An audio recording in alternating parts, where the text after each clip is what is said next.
What's up, everybody? JB here, and welcome to the 9th episode of the AEG cast. A little different this week. I don't have a Dalton with me, so I don't have a co-host. What the hell are we gonna do? We're probably just gonna still talk to Goose.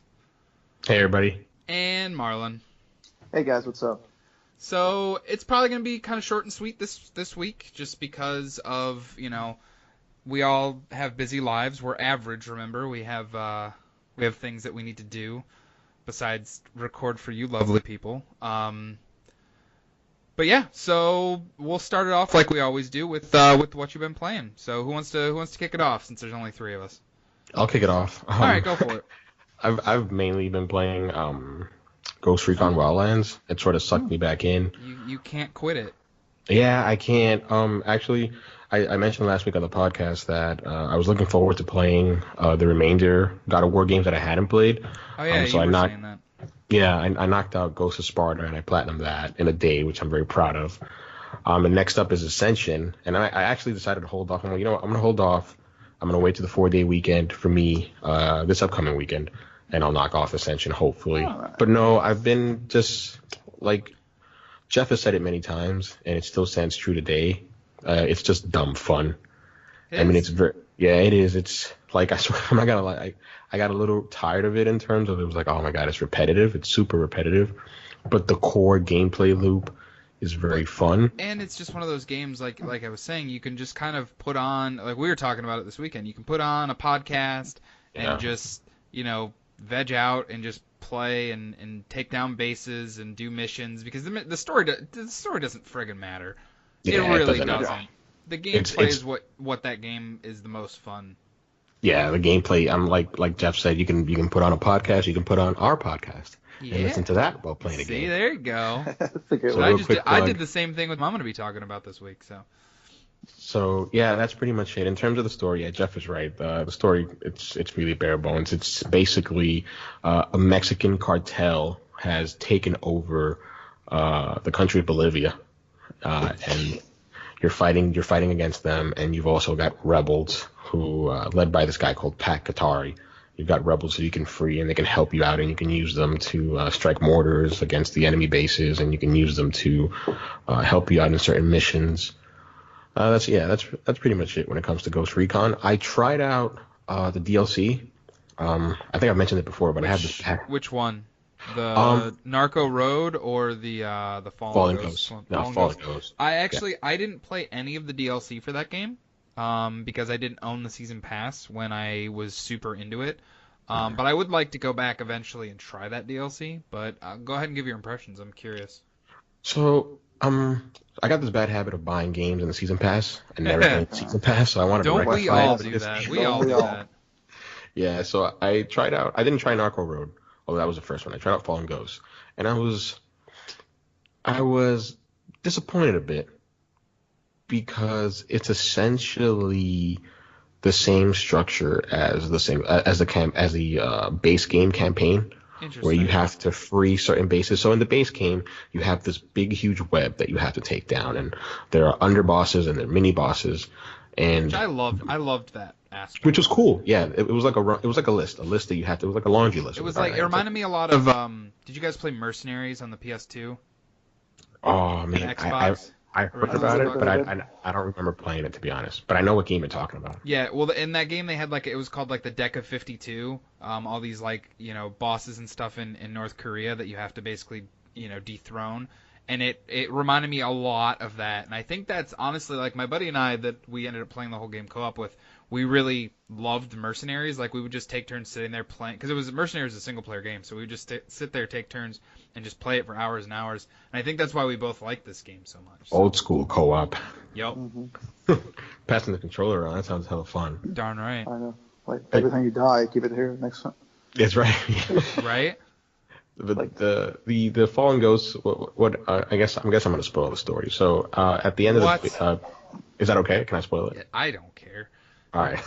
At the end of the game, if you don't want to know the story of Ghost Recon Wildlands, a game we literally told you not to pay attention to the story to, fast forward the next 30 seconds. So at the end of the base game, you take out the cartel boss El Sueño. El Sueño. El Sueño. And Oh boy. and the bad thing is that there's a power vacuum in the country of Bolivia, and you have these militiamen, heavily armed, called Los Extranjeros, Ooh. which I think means like the foreigners or something. The foreigners, yeah. And Oh, look at they you take knowing Mexican. Oh yeah, and not even in Spanish. It's all Mexican now. It's not even freaking like Hispanic, Okay. Castellano. Well, excuse like, no. me for not being politically correct. All right. Okay. no, well, I can tell all the listeners there's no PC in this podcast, at least from my end. But Lord anyway, I almighty. digress. But so yeah, they take over the country, and for anybody who's played the game, think of the Unidad police force in the game, but much worse. I mean, these folks are heavily armored. If anybody has played the game Army of Two or the games Army of Two, the franchise, Yes. think of those Salem and Rios with those bulletproof face masks. Oh Dude, my god.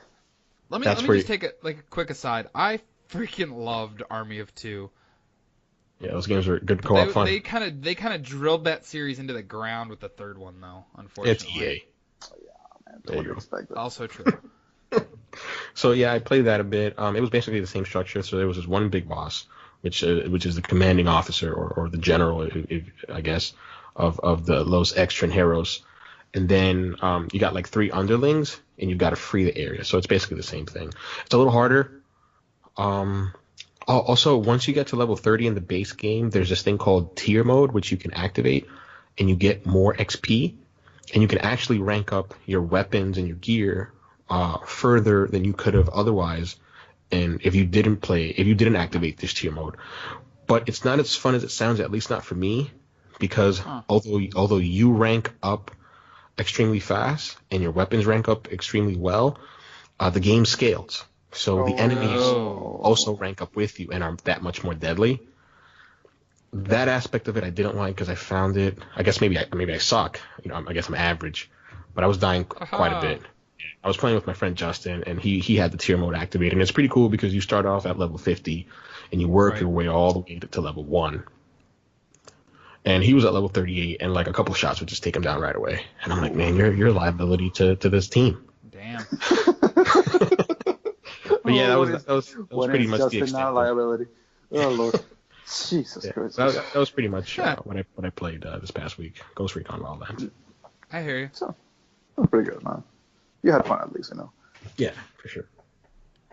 As for, I guess I'll take it from here. For the most part, I've been playing a lot of Monster Hunter World and a lot of, I guess, training for the GT Sports racing series.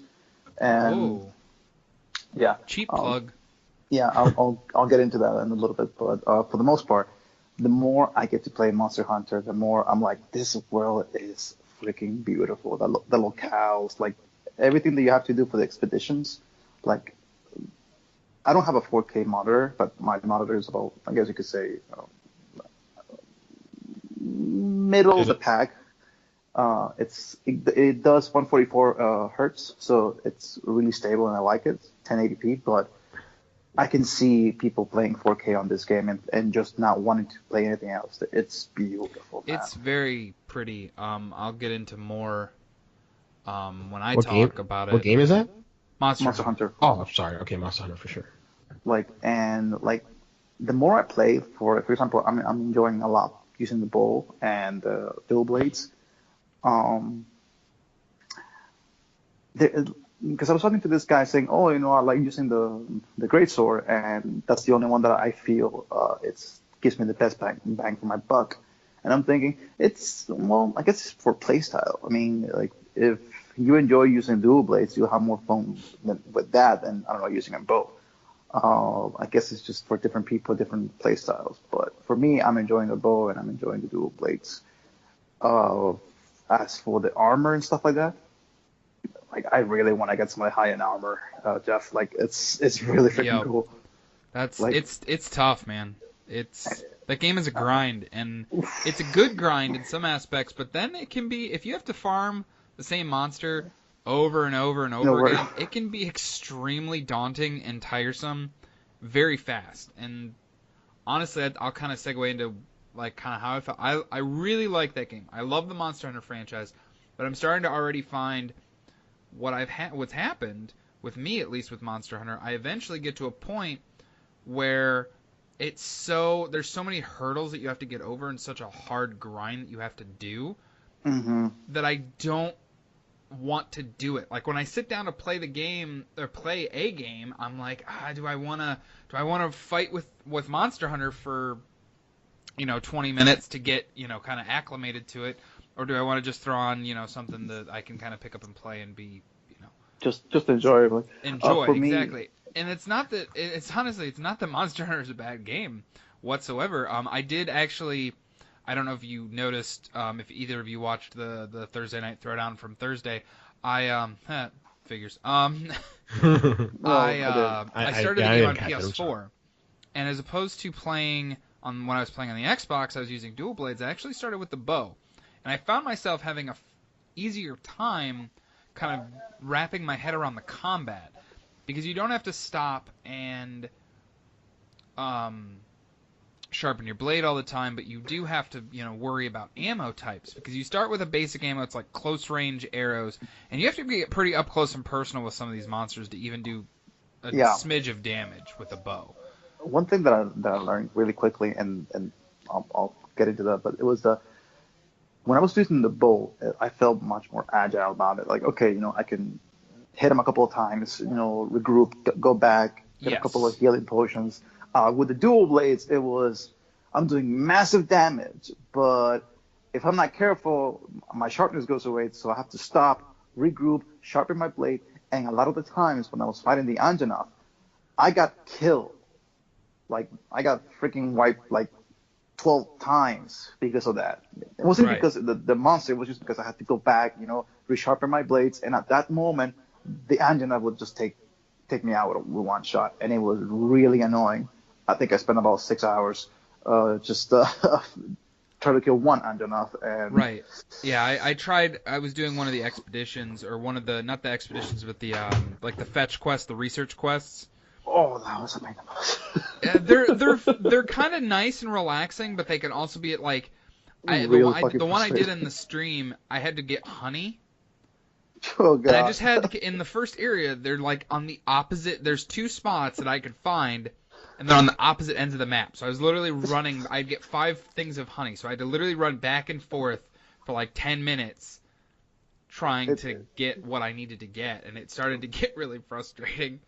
Can I chip in real quick? I just wanted to ask. Absolutely. So, I don't own it. I haven't played it. I played the beta a bit, and one of the things that it put me off a little bit was just, and the videos have also confirmed this, just the litany of menus that you have to. It looks daunting. It looks a little. Yes, that's kind of what I was getting at. The game is amazing, and if you can wrap your head around it and understand what you need to do and how it works, and if you're playing with a group of people, it's fantastic. It's probably going to be one of the best games of the year.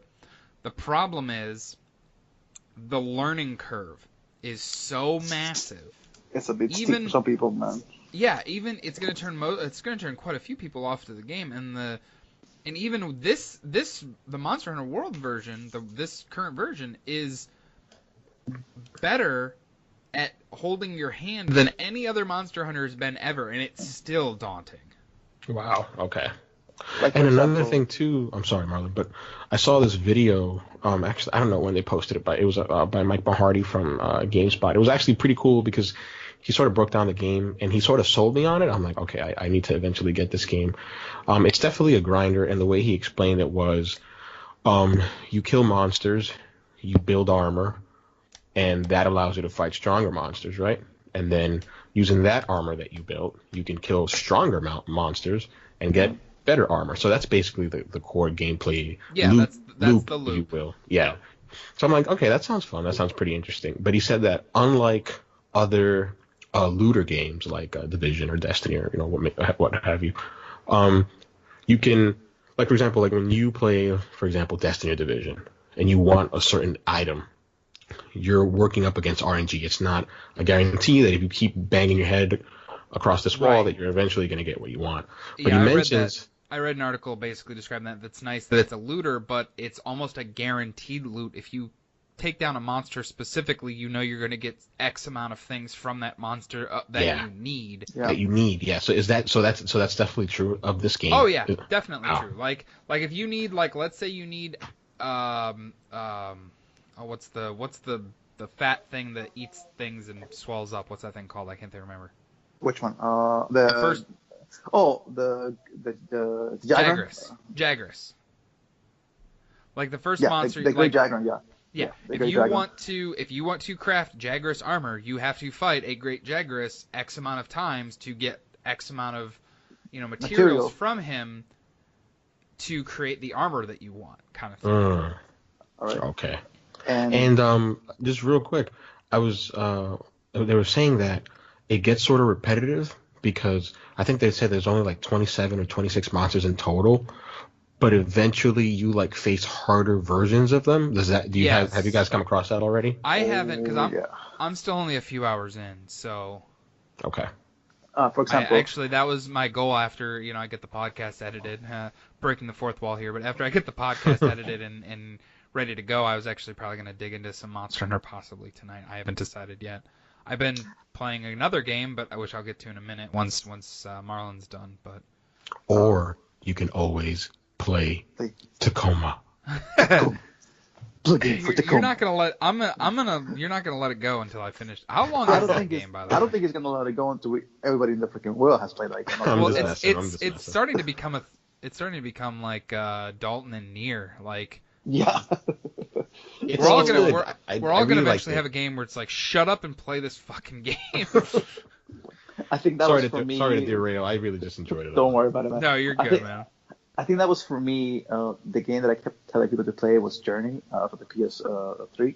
Such a freaking good game. I tell people, you have to play this game. I don't care. Stop what you're doing, play this game, and then talk to me after you're done. And honestly, I could honestly say the game that Dalton's going to be. The reason Dalton's not here is because he's going to get a game that he will start streaming here in about half hour of real time, which you won't hear this till tomorrow, but check it out.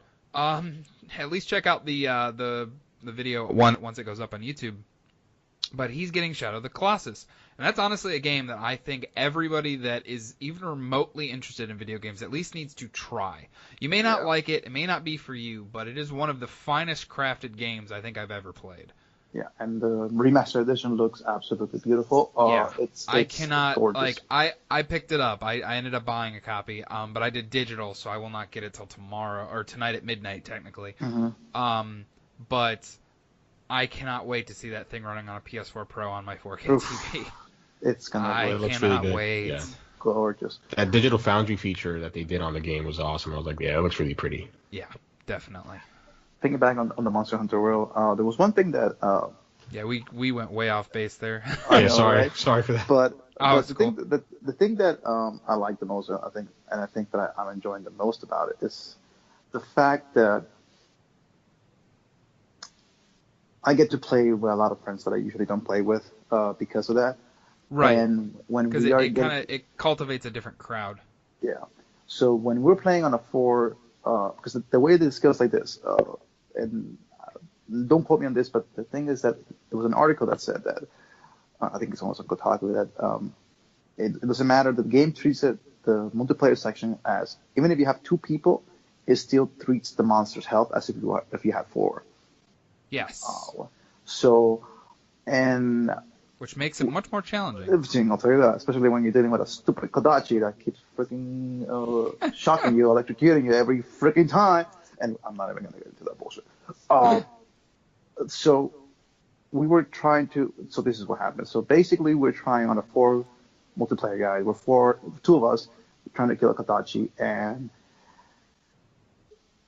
I was thinking, wow, this thing is really hard. I used to kill this thing in about 10, 15 minutes, and it's taking 45, and the guy doesn't want to die. And it got to the point where we were bagging our heads, like maybe 2-3 hours after we couldn't kill it. Like, what is going on here? And then we decided to go back to, Altera, the in-hub town, and change our weapons. Literally, after we changed the weapons to something that could deal with it, it literally took 20 minutes. And yeah, I mean, the gameplay honestly, says, there's a lot of things that parallels to what I was just saying, like Shadow of the Colossus, where each like monster in Monster Hunter can be a puzzle in its own way, where you have to kind of figure out the right strategy and the right, tools to defeat a specific monster because each of them have their pros and cons, kind of thing. And that's the Is reason it, is why it grinding. Souls-like in that way? Yes Kind of, and but no. no. Yeah. The combat looks a little Soulsy. It does. In terms of like I was saying, I think it was last week, like the deliberateness of how the animations continue to go, even if you are not hitting anything, is a lot like the Souls games. Yeah. But like on like the Souls games, like with the Soul games, any weapon you use, you can use it to beat the entire game, and it's going to be the same difficulty. It's just learning the patterns of the boss. When it comes to Monster Hunter, then we'll realize that one weapon will significantly make the boss easier. Than, for example, when you're doing the Kodachi, if you're using dual blades that have water damage, which is weak against electric, don't ask me why. I think it's stupid, but don't ask me why. It makes it a lot more easier to beat as opposed to, let's say, which I was using before, which was a poison bow. And that took like maybe 35, 40 minutes as opposed to like 15, which is, it makes you want to craft everything in the game. It doesn't make you want to be stagnant on a certain weapon because and this is what I liked about it. Like it makes you not just, okay, so I'm going to use this weapon for the entire game and that's it. No, you have to craft different weapons, different armors. You have to be more proficient. Like you can use a specific weapon for a while, but you eventually have to be proficient in multiple weapons because of that fact. So the gameplay loop encourages you to use different weapons? Yes. Yep. Okay. That sounds pretty cool, actually. Yeah. I mean, it's like I said, man, it's a fantastic game. It's probably going to be in contention for a game of the year. I don't think it's going to win it because there's a big juggernaut coming out in October now. Yeah. Oh, absolutely. It's too early to be talking Game of the Year. I mean, I think you're right just by saying that Red Dead is it, though. Yeah, I was going to say, if it's not Red Dead, then Nintendo did something spectacular. Something wrong with it. But other than that, the Monster Hunter is just GT Sports. I was going to say, so talk a tad bit about GT Sport, because segment's kind of running a little long. But so what happened was that we decided to move the races from Saturday to Sunday, which benefits me a little bit more because that means I can have more time for racing, I have more time for practicing, as opposed to just coming out of the work and straight into the race. That don't help. How'd that work out for you? How did the race go? That one, for the most part of this race, for me, worked out better than most races because I was competing with a lot of the guys that usually don't compete because of lack of time when it comes to training. But what happened was that Smiles was able to win it this week. Interesting. So what happened was that Smiles and Galaxy were running 1 and 2 for most of the race. And we are going on to the last lap. And I'm running out of fuel. And I'm thinking, should I keep going? Should I go into the pit and get some fuel? And I go back. I'm thinking, no, I can do it. I can continue on. So I'm running, and I ran out of fuel in the last lap of the race. Oh, that sucks, dude. So I'm just going slowly, going slowly going, no freaking fuel. I get into the pit, and the pit just stops me. Like, I can't even get any fuel because the minute I get into the pit, the race ends. But what happened was that motorcade Phil, one of the racers in the race, he's in 6th place. But not only did I lose all my fuel, everybody on the freaking race lost their fuel. Oh, Jesus. So he goes from 6th to 2nd place. Wow. So he's on prime position right now to get the championship going if Goose doesn't do anything. That's crazy. Goose was in 3rd place. He had it. If he had kept going a little bit more or had better, maybe didn't run out of fuel. Of his fuel consumption, he probably would have got first. But it was just, I was looking back on the race. I'm like, what the hell just happened right here? Like, this motherfucker is in 6th place. He's behind me. He's going to freaking beat me, but like, I still can beat him. No, I ran out of fuel. First place didn't run out of fuel, but 2nd, 3rd, 4th, 5th. all ran out of fuel at the same time, and this motherfucker just went, "Vroom, vroom, vroom, vroom, vroom," and everyone's got pissed. That's insane. So for Phil, it was a hell of a race. I'll tell you, he wasn't expecting that. Even Dalton said that he thought that Phil's race was over on lap like 15 or 16. Like, I mean, yeah, I would say that's probably accurate. I mean, most people probably did think that. But this guy had a really good fuel, management, and I give props to the guy. So for the most part, that was just us for the weekend for the GT Sports race. So that's awesome. Tell us, Jeff. All right. What have you been doing? So, like Goose, I didn't really play that much this week. I did play some Monster Hunter for the stream on Thursday, which I kind of went into. I started with the bow. I'm only like a little bit past where I was in the Xbox version, which is only a few hours in. I figured I was early enough in the Xbox version I could switch over to PlayStation because that sounds where like everybody's playing it. So I would prefer to have it on a console that everybody's playing it on. Which, surprisingly enough, it looks. I know, like Digital Foundry did a comparison video, but it actually looks better on the PS4 Pro than it does on the Xbox One X. Huh. Which is surprising to me. Surprising because you would think it would be the opposite.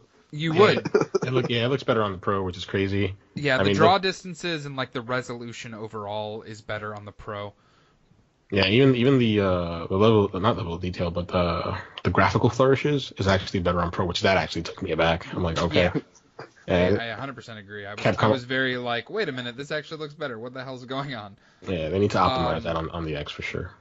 But yeah, so I played some of that. But the thing I've been playing mostly, it was mostly yesterday, and then a bit this evening before I hopped on here was actually NBA 2K18. Oh, nice. How did that go for you, man? I really like those games. As most of you probably have kind of figured out so far, I'm not the biggest sports guy. I like it. I'll keep up with it, but I'm not really like, oh my god, sports. Keeping up with teams. Like, I only learn some of the names from watching ESPN at work because that's what we have to have on at work. Wait a minute, you need to have on it? You need to have on ESPN? Yes. Well, we have on ESPN because we're only allowed to, because of, I don't want to like give away where I work, but basically we have to have a either the Weather Channel, news, or sports. Fair enough. And I always am like, fucking sports. Like, I'm not going to watch the Weather Channel for 9 hours a day. No, thank you. That would drive me insane. It's like, here's the sports. He here's picks the up weather sports for through Miami. osmosis. I pretty much, honestly, so I've started to, learn, which teams are good, and stuff like that. So I started, I just playing franchise, like, I'm not doing anything, like, I'm not, like, doing the My Player or anything like that, which I did play the My Player a little bit when I played it last fall when it first came out, and I really liked the My Player mode, but I like the franchise mode is where I've the league mode, I think is what it's called in this one. Yeah.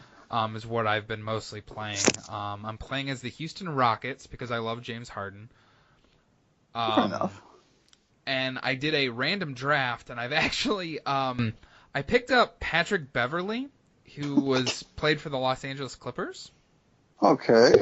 That I love how he says that like it's sort of like a question. He was like no, he does. I actually had to look it up. Like, okay, But no, I picked him up.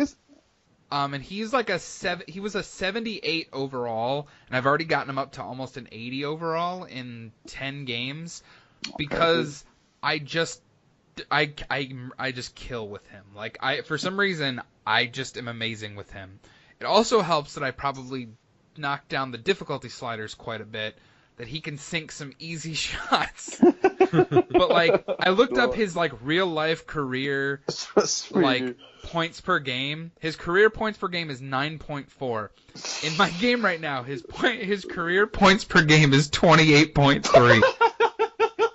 That's Lord good. Almighty, you really lower down the freaking sliders, man. Yeah. So I mean, Christ. Yeah, it's pretty ridiculous. It's something like I was saying. It's just something I've put on. Yeah. Listen to a podcast and just have fun with it. Yeah. Like, I'm not super serious about it. It's just kind of mindless fun. Yeah, trust me. Like, I get that. Like, I'm like that with FIFA. I'm like, there are points when like, do I really want to bang my head against online players and get my ass beat 7-0? Like, nah, let me go play the, Yeah, let me drop the sliders to 0 for the computer and 100 for me and just wreck shop. I did that for one game. I literally turned the sliders and I beat the Pacers. I beat them 155-5. What? Oh my Yeah. Oh my god. That's definitely Because a video game. it's like their percentage of making a shot is like less than 10%. So they just don't make anything, and I just steal the ball all the time and just knock 3-pointers down. For me, I think that the last basketball game that I played was NBA 2K16, and I decided to make my player in that one. Go with my player, and then I got drafted to the Cavaliers. And I'm thinking, oh, nice, I'll be able to play with LeBron James and everybody here. Like, what the hell? The first game, the coach kicks me out, sends me to like freaking Utah. I'm like, okay, turn it off. I'm not dealing with this shit. I'm not gonna be spending 7 seasons with the fucking Utah players. Nothing wrong with Utah, but I was like, nah, I'm not dealing with this. What's nice in the career mode in this one, you can actually you can pick specifically like where you want to go. Like you don't have to worry about getting drafted. Like you're this star ball player who like starts on the streets and works his way up to the top, but you can like basically pick which franchise you want to play for. So that's kind of cool, actually. It's funny you mentioned that because I rarely play sports games either. And the last NBA game that I played was I distinctly remember it. It was on PS3. It was NBA 2K7, and it had oh man. It had Miami Heat, Shaquille O'Neal on the cover. Oh wow, that's a lot. That's old school. Yeah, old school. Yeah, it's been a while. The only sports games that I play is MLB, and it's funny because you guys have been talking, and for the past 20 minutes, I've been watching this gameplay video of MLB The Show 2018. I was gonna say, did you? I was literally gonna ask you on the podcast because I watched it before I got on here with you guys. I'm like, dude, did you see that Babe Ruth's gonna be in this one? Yeah, he's like calling out his shots and everything. I'm like, yeah, it's freaking sweet. Yeah. I might actually get that just for that, just for saying, just going into the plate as Babe Ruth to say, it's going that way. It's pretty legit, man. It looks awesome. Yeah, it looks good. So that's honestly all I've been playing this week. I am getting Shadow of the Colossus, so I'll probably start digging into that. I'll play more NBA, I'm sure, because like I said, it's just kind of like work's been kind of crazy lately, so I kind of just want to come home and veg out. And I've, honest to God, kind of gotten tired of WWE. Oh my God, why? To an extent. I know it's gonna change in like a week, but right now I'm kind of like I need something else. So I figured like I'll pick another sports game, an actual sports game, I guess. Yeah, that's me saying wrestling's not a real sport, but whatever. I think one of the things that I thought that really I think what you did with the NBA game, putting the sliders and messing around, just doing like straight up fun. I think it's good for certain games, especially sports, because once you start getting into the higher difficulties when it comes to sports, it can get really fucking frustrating. I'll give you a little bit of an anecdote that happened to me. I was using the Miami Heat, and I was playing against the Cavaliers, and we were winning about 3 points. It was 103-100, and my character at that time, I was using like Wade. He had like 35 points. The coach decides to kick me out, put me on the bench. And when it comes to the game, it's like if you're playing with a single character or single player, and he puts you on the bench, then it goes into like PC versus PC mode. So you have no control of what's happening on the court until your character gets back into the court. Right. So my character gets back into the court, and now I'm saying that I'm losing by 30 points. It's the fourth quarter. I'm like, okay. So I decide to play a little bit more and decide to tie the game on the last 2 minutes to go on the final part of the game, when the coach decides to put me in the freaking bench again. And we lost the game. I was like, okay, nope, done. I am not dealing with this bullshit ever again. Right. I have not put the game back again. It's been sitting there. I can understand, man. It gets like, that's the only, like I said, that's the only reason I don't really like playing like the my player modes anymore. Unless it's like the WWE games, because you can kind of choose what you want to do. Unless you get thrown in like a shitty storyline, and that gets kind of lame. Like, But I if can you're just see like it. working your way up the the ranks and stuff like that, it's fun. So. For the most part. Um, But yeah, what else? that's honestly all I've been playing. So from there, Goose, I know you mentioned something that you wanted to talk about this week. Yeah, there was Kind of go into. We don't have to go into it too deep, but I do want to bring it up because I thought it was a very interesting topic. We'll see where it takes us. totally. Yeah, I pitched it to Jeff on the text because I was actually pretty interested by that. So it actually it's I've been thinking about it for a long time, but Monster Hunter World really cemented it. I'm like, all right, yeah, I think I should bring this up, and it relates to the state of gaming in Japan in terms of the developers and the publishers and the games that they're putting out. So I posited to the group chat, to the folks on the group chat, that I think that Japan is putting out great games, and they're sort of on top again because, like, I'm gonna go on a long-winded rant here, sort of, but like when you think of baseball, you think the Yankees, right? Yeah. Some may disagree, but normally you think the Yankees, right? When you think of basketball, you think Michael Jordan. When you think of gaming, you think Nintendo. You think Super Mario. Yeah. And I think Yeah. I think it's fair to say that. I think that last generation, they sort of lost their way with the advent of HD consoles, and I felt like a lot of game developers from Japan and publishers were playing catch up to developers in the West. And I actually have what I would consider proof of this. Like, you saw game studios like, which is crazy because we're talking about it today. The game studio that brought Shadow of the Colossus. I feel so bad because I don't know the name of the game studio right now. It's not coming to my head. Which with the original one or? Yeah, like the folks who made Shadow of the Colossus and Eco, like they didn't make a single PS3 game at all last year. I will look it up. Thanks. You're talking about Team Eco. You're talking about Team Eco? Is it Team Eco? Yeah, Team Eco. Yeah, Team Team Eco. Eco. Yeah, for Okay. sure. Team Eco. Yeah, they didn't make a single 'Cause, PS3 yeah, game at all. I know Blue Point's making the remake, but I Yeah. don't remember who the original creators were. Yeah, they're making the remake. You had developers like Square Enix fail with some of their Final Fantasy outings. They weren't critically acclaimed as others. They never put out Final Fantasy 15, which was Versus 13 back then. You had developers like Capcom with promising games like excuse me, like Lost Planet, but they sort of lost their way. And I feel that this generation, they've regained the throne, as it were. I mean, just last year alone, we had games like Nier Automata, which Dalton's a big fan of. We had Persona 5. This year we had Monster Hunter World.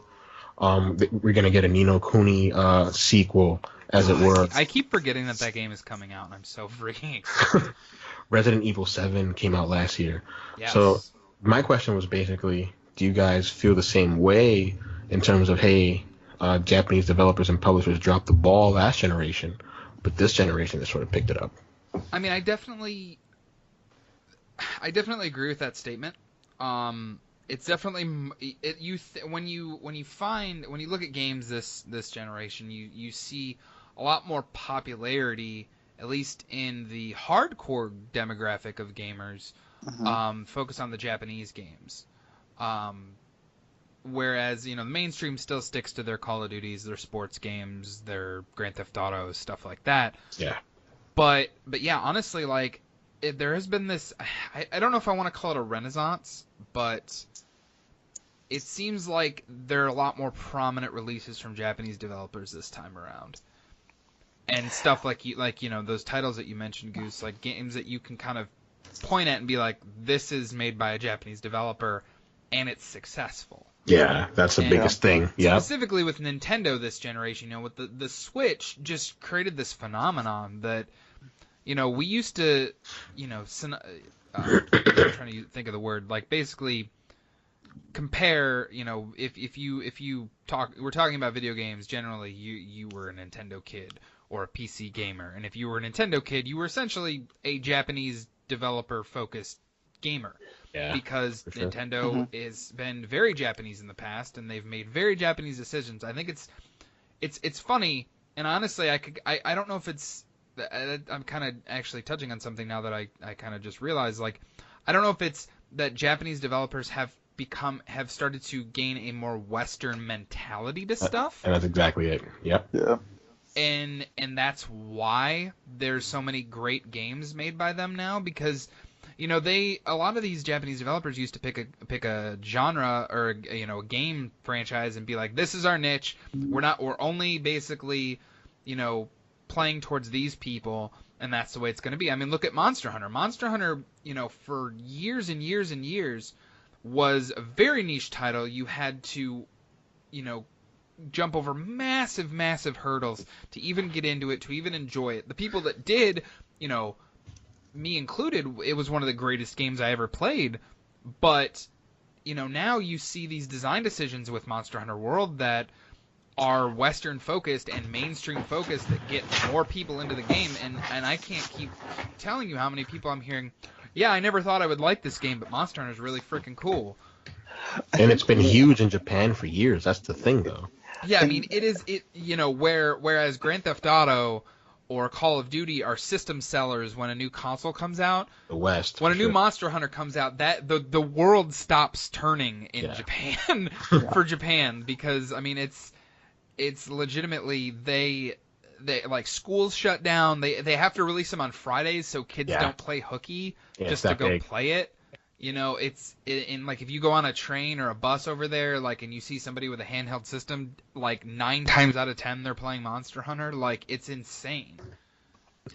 I think that the one thing that has helped Japan, in my opinion, to get at least like a surge of like a renaissance, like Jeff said, that a resurgence of like great titles for Japanese developers and stuff like that has been, for the past 2 years, a lot of Western titles have been either delayed, canceled, studios have gone under, and a lot of the main focus games have been going into like a service kind of thing, where it's like, we're going to service this game as we're microtransactions, loot boxes and stuff like that, and a lot of developers, at least a lot of players here in the States, at least in the Western world, have gotten tired of that. So the fact that Japanese developers are saying, you know what, I think what we can do is bring them a solid game that they can enjoy from the get-go without having to worry about loot boxes, worry about, microtransactions, worry about, incomplete games. And if we could deliver that, they will want to play our games. Look at Mario, look at Zelda, look at Monster Hunter, look at Ni no Kuni, look at Persona 5. These are games that, for the most part, are complete. You don't need extra stuff. You don't need it. Other than... It's a full package on day one. Yeah. So, and a lot of the, like Destiny 2, everybody thought it was going to be this greatest game that came out this year, and it flopped.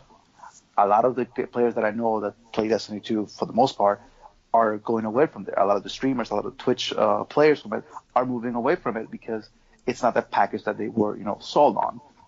A lot of the Microsoft games that people were promised for got delayed, canceled, and are not what they wanted for. So people, like, you can tell, like, the players are starting to get tired of this BS from EA, from Activision, from even for the most part Ubisoft and BioWare. Some of the games are just like, this is not complete. It has too many glitches. You got too many problems from game one. The patches don't even work half of the time. And yet, when you look at Nintendo stuff, like, those things work for at least majority of 90% of the time. They work. When was the last time you heard a Mario game that had glitches that make you delete your save file? I don't remember. Right. I don't think they're just solid games, and the Japanese people know that if you give somebody that the players that will enjoy, and that it's something that will cater to their needs, and that they can have fun, stupid fun, like look at Smash Bros. And look at Mario Kart. This is games that you can enjoy for hours upon hours at a time, and not worry about I have to do this shit, otherwise I'm gonna lose it. I have to do this, like services like Destiny. Oh, if I don't do all these things by this weekend, I lose it, and I have to do it all over again. It's just plain fun, and I think at the end of the day, that's what video games are about. Just enjoy yourself, and just be able to live a couple of hours of your time to just enjoy some good old fun video games, as opposed to having to wrestle with glitches, patches, BS that nobody cares about. And I think one of the things that really enjoyed about that I think that Sony and Nintendo have done is that they have been catering to the players. Mm-hmm. Yeah. Not the companies, not the CEOs that want the money. Because if you cater to the players, the money will come. If you create a game that people will enjoy, the money will come. Microsoft, EA, and a lot of these developers in the West have been, we want the money first, think about the player second. And it's definitely, it's more of a, that mindset is definitely more of a Western mindset. It's like if we get the first, we worry about our money first, worry about our, third quarter, sales, first quarter, second quarter sales. If we can worry about that, then we don't care what happens afterwards. But the Japanese players, if you look at the developers, they know. It's like, we care about the players because we know that those are the guys that are going to fuel our companies. Then Microsoft, for the most part, they don't care if who plays the game or if the game is good, as long as they're making money. That's why, how many times have you seen a Call of Duty game be pulled out every year? And every year is the same iteration of the same thing with new twitches and new fixes. And then when the game comes out, it has even worse things than the game before it. So, right. To be fair to Microsoft, I think Phil Spencer has done a lot to try to right that misconception and right the ship for Microsoft. But I digress. I just want to chip in. I think I was the one that brought it up, but I think I would say go ahead and give your final thoughts, Goose. Yeah, I think that this resurgence of like Jeff, I want to quote Jeff. I don't remember exactly what you said, but you said that not only are they putting out games, but they're putting out good games, right? Critically acclaimed games, and I think that's the biggest difference, because I don't think the output was different in terms of the quantity, but the quality was definitely lower last gen, in my opinion. Yeah. But just to cap off, I think not across the board, I would say, but true. Yeah. By and large, for sure. But I think this resurgence is, I think it's directly tied to two things. I think it's directly tied to the runaway success of the PlayStation 4. Yeah. And this new Switch console. I mean, last generation, the Wii was also last gen, because I consider the Wii U like a mid-gen type of thing. Yeah. But last generation, the Wii half step. Yeah, like a half step. Yeah. But the Wii was a runaway success. The PS3, on the other hand, wasn't. It started off, it stumbled, it fell on its face, and it took a while for it to get back up and wash itself off. And I think with the new architecture that's Cell, I think it was hard for a lot of developers, not just Japanese developers, to get to grips with developing for this new console. Whereas for PlayStation 4, the development tools were already handy and available, and it was much easier to get games out there. So I think PlayStation 4 has a lot to do with this. I'll tell you this, a lot of the PlayStation 3 problems that I had was that they were trying to be innovative when it came to like graphics and cell technology, as opposed to like the actual hardware. And the hardware, the developers just did not have the knowledge to deal with that kind of infrastructure and dealing with the developing like that. This generation, at least in Japan, it's been like, make it simple, make it easy to develop, make it available for every developer out there to be able to create great games right from the get-go. And if we create a console that is catered for that kind of stuff, we will have success a lot better than, it's the greatest. For example, what's the point of coming out with a console that can output 8K if none of the developers, none of the can take advantage of it, for sure. Can take advantage or use it. It's just dead software or dead hardware that's just not going to be helpful. It's just going to be much more difficult for you to create the games that people will play and will make your company go under. I see, like, for example, I'm a photographer, for certain things, and I like taking photographs, but there's no point of me being able to buy an 8K camera if my hardware does not be able to output it or be able to use it. You don't even have the display to output that, right? It's like, and it don't work. It's just going to make this be sitting there for like a couple of years until all the other technology catches up. And then I'm like, by that point, something cheaper, faster, and better is going to be on the market. So I think Nintendo and Sony, with at least in this generation, have come to terms with that. Is like make the developing easier for developers and the games great successes, and you got you got everything ready for you to be able to make really good company successes. But I digress. Jeff, I think you can, for the most part, you pretty much said it. It's like, this generation, it is a runaway success for Nintendo and for Microsoft, for Nintendo and Sony, and Microsoft needs to step it up. And if they don't, well.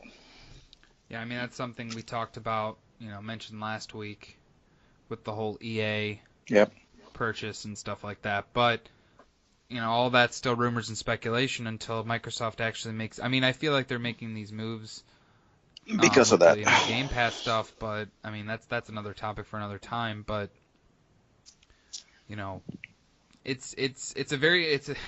living in a very interesting world right now in terms of video games. Yeah, for sure. I mean, it seems, at least to me, that it's constantly ever changing, and there's a push and pull, a give and take across the board with all these different publishers and developers and such. And at the end of the day, yes, I agree with you, Goose, with the whole they're making quality games, and that at the end of the day is all that matters. Mm-hmm. I don't care what system I'm playing it on, who I'm playing it by, whether it's a Japanese developer, an American developer, a European developer, whatever. If I'm having fun with what I'm playing and it's a quality title, that's all I give a damn about. Exactly. And at the end of the day, that's what it should be. It shouldn't be this like, oh, Microsoft should be the first thing that I play with. Sony can go screw itself, or Nintendo is the god of everything. In all honesty, the console war, in my opinion, is dead. The publisher war is what we're seeing right now. Yeah. With all these different developers and publishers trying to get our money. Yeah. And depending on who and depending on the business strategy they use, I will support some developers over the other ones. I don't like microtransactions, so any developer that uses it as a forefront, not as an add-on, as a forefront. Which ties into the Japanese developers, like you even said, Marlon, like it's kind of refreshing that games don't use microtransactions. I mean, like Monster Hunter does, but mostly it's just cosmetic stuff. And it's not like for example, like it's not like, okay, so it's not going to make me better than you if I buy it and you don't. Yeah. Or it's not like, for example, like imagine if Monster Hunter did this. It's like, all right, so the main game has 25% of loot. The other 75% of loot you have to buy from the in-game microtransactions. I'm like, there's no expansion passes. There's no, I think that's one of the biggest difference I think maybe it's just like a Japanese culture thing. Yeah. Like I'm not gonna be naive and say that they're not after the money, right? Because anybody who's in the gaming business as a developer or a publisher, anybody that's making a product to sell you is in it for the money. Absolutely. Like, don't let anybody fool you. Correct. But I think it's the way they go about it. Like you guys were talking, and I thought of The Witcher 3 right now. I remember when I bought that game. I remember there was like a note that they put in, like thanking the player. Yep. It wasn't a handwritten note. It was printed out. But I remember I was like, wow. And then they gave us I think it was 15 free pieces of downloadable content. I remember when the season pass came out, I was like, I'm going to buy that season pass. Not because I'm going to necessarily play it. I didn't. But because... Yeah, I only got about 15 hours into The Witcher, and I bought the season pass and everything like that. So. Yeah, so I was like, I'm going to give them, I think it was $25 or whatever, or $30. I was like, I'm going to give them these $30 because they know how to treat the customer. And I think that applies to the Japanese developers, where they of course they want your money, but the way they go about it, they're respectful towards you. It's not overt and predatory like EA or Activision with Bungie and so on and so forth. And I think at the end of the day, that's what it is. Like if you enjoy something that you want to, I know that a company is out after the money. I get that. It's just if you are honest about it, say, listen. We do want your money, but we're not going to do it in a way that's going to screw you over with this game. And for me, it's like, okay, at least, they're honest about it, as opposed to Microsoft was like, yeah, we do want your money, but we're going to make sure it is a very sneaky way that we can get it. And it's going to make sure that if we cannot get your money one way, we're going to get it another way. And we're going to get the money out of you. And like, really? Like, fuck you. Yeah, I think that more applies to EA. Like, I'll come to Microsoft's defense here. Like, I've Yeah, been watching. I mean, EA. I mean, yeah, I know you meant in general, but yeah. No, I wholeheartedly agree. It's like, because there was, and the thing is this, it's like, I don't think I ever got mad at Nintendo for this kind of thing. I mean, it's been No. I've been playing since the NES, and I don't think I ever got mad at Nintendo doing predatory stuff. To be fair, I'm gonna call out Nintendo right away, right here on something. I know I'm going on a tangent. All right. For But the just- online thing. You're good. Go ahead, No, and then we'll it's not- wrap this it's wrap this thing up. No, it's not for the online thing. It's just that they continue to sell you the same games over and over.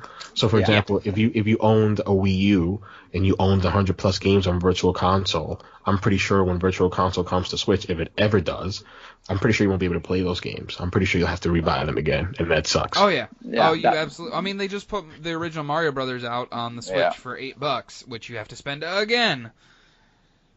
So But I think they do. yeah, it's $8, but shit, how many times have I bought the original Mario Brothers? Probably too many to count. Exactly. Yeah, I think it's But- more to do with that one I don't like about it, and I will tell you that I will be honest with you, I don't like when it's like that's I will give props to Microsoft on that.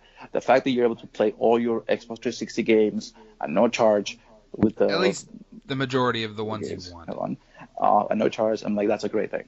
And I think a lot of companies should start, taking Microsoft's, innovative in that aspect and just start rolling it out on a lot of the Nintendo and Sony PlayStation things, man. But, Jeff, take it away. Yeah, so honestly, awesome topic, Goose. I feel like we should touch back on it eventually. Yeah, for sure.